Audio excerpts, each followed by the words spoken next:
Samantala naman itong San Miguel Beer, ang balita natin ay isa doon sa mga teams na interesado pa rin na makuha ang serbisyo nitong si Mikey Williams. Sa ngayon kasi ang balita baka ang San Miguel daw ay i-offer itong si Jeron Teng at itong si Simon Enciso para dito kay Mikey Williams. Itong si Jeron Teng nung naglalaro yan sa Converge Fiber Access, nag-average ito ng 12 points, halos 13 points per game. At ito si Simon Enciso, alam naman natin starter dati yan sa Blackwater Bossing.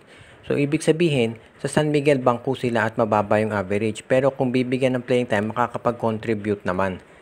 Kaya ang sabi nga nila, parang balance naman yung trade na yan. Lalo na si Mikey Williams ay 33 years old na at 18 months na hindi nakapaglalaro ng basketball.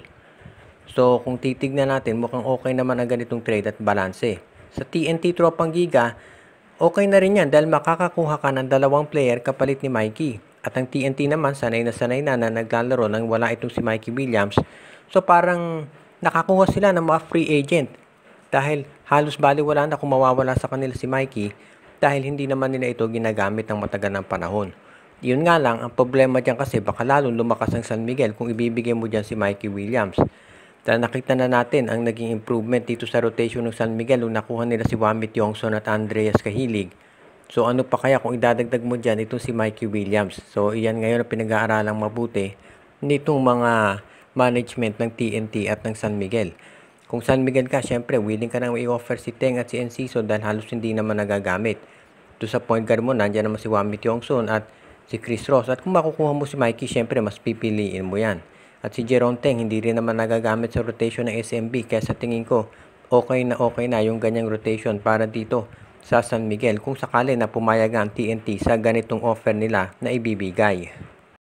Para po sa mga fans ng PBA na gusto nang magkaroon ng mga bagong team, mukhang magkakatotoo na yan. Dahil ayon dito sa report na lumabas kay Snow Badwa, ito raw Star Horse Shipping Lines ay kung nakausap na itong PBA regarding to sa posibleng pag-acquire dito sa Terra Firma, Blackwater o kung sino pa mang team na gustong magbenta ng kanilang prangkisa.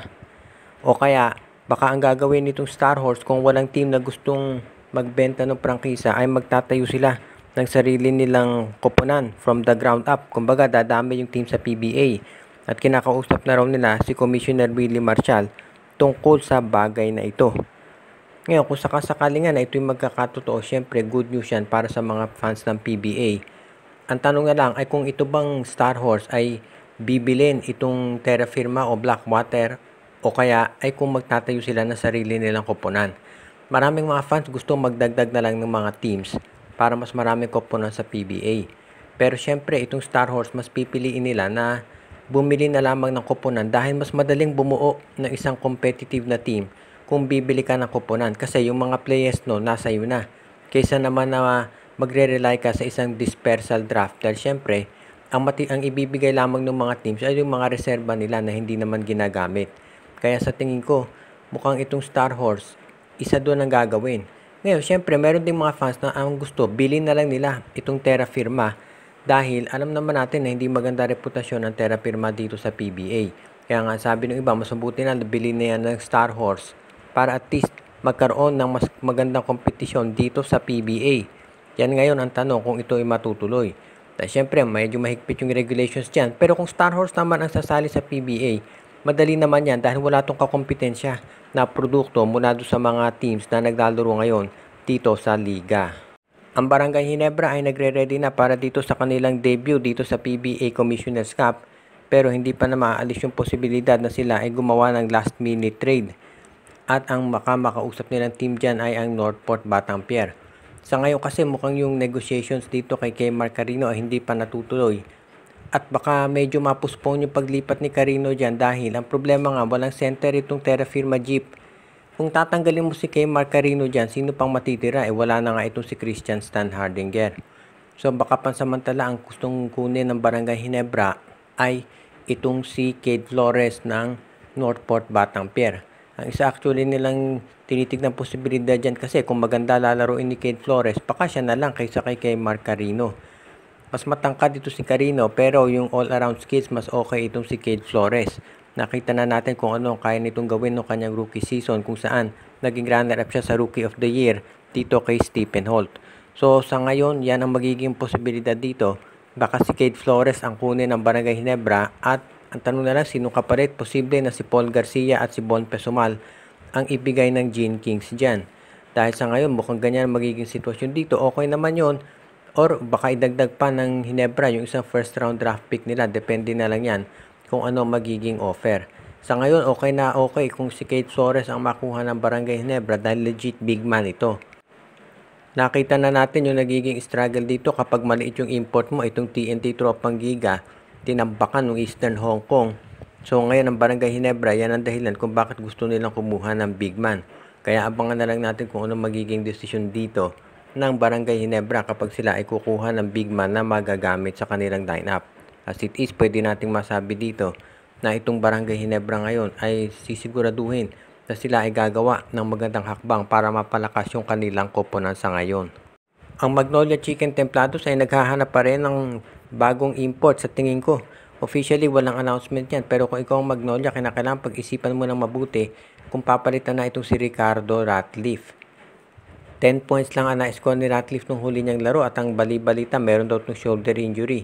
Kung ano man ang dahilan, kung may shoulder injury nga yan o kung talagang magbababa na performance niya dahil sa edad, sa tingin ko, kung ikaw Magnolia, mas mabuti, palitan mo na ng maaga habang eliminations pa. Huwag nilang intayin na mangyari yung nangyari doon sa Governors Cup kung saan umabot sila ng playoffs at saka doon nagkasunod-sunod yung pagpapalit nila ng mga import. Kaya sa tingin ko, Magnolia, dapat kung papalitan nila si Ratliff ngayon na nila gawin, humanap na sila ng pwedeng kapalit. Marami naman diyang mga available na mga dating NBA players katulad nila Anthony Bennett, itong si Danilo Gallinari, plus of course si Javal Magee, plus iba't iba pang mga players. Kung talagang gusto ng Magnolia, baka subukan nilang i-buyout yung kontrata nitong si Tyler Bay. Kaya sa tingin ko, itong Magnolia Chicken Templados, kung magpapalit ng import, dapat ngayon na. Huwag na nilang intayin na matalo pa sila dahil 1-2 na yung record nila. At mas bibigat pa syempre yung schedule kapag nakaharap na nila yung mga heavyweights dito sa PBA Commissioner's Cup. Kaya yan ngayon ang pag-aaralang mabuti nitong Magnolia Chicken Templados kung papalitan na si Ratliff o hindi. Ang risk kasi naman kung papalitan mo si Ratliff ay yung import ba hindi pamilyado sa sistema ng Magnolia. Pero kung si Ratliff ay meron talagang injury, dapat ng palitan ng Magnolia at wag nang piliting maglalaro. Dahil hindi lang yan makasasama kay Ratliff, kung hindi makasasama din sa Magnolia Chicken Templados.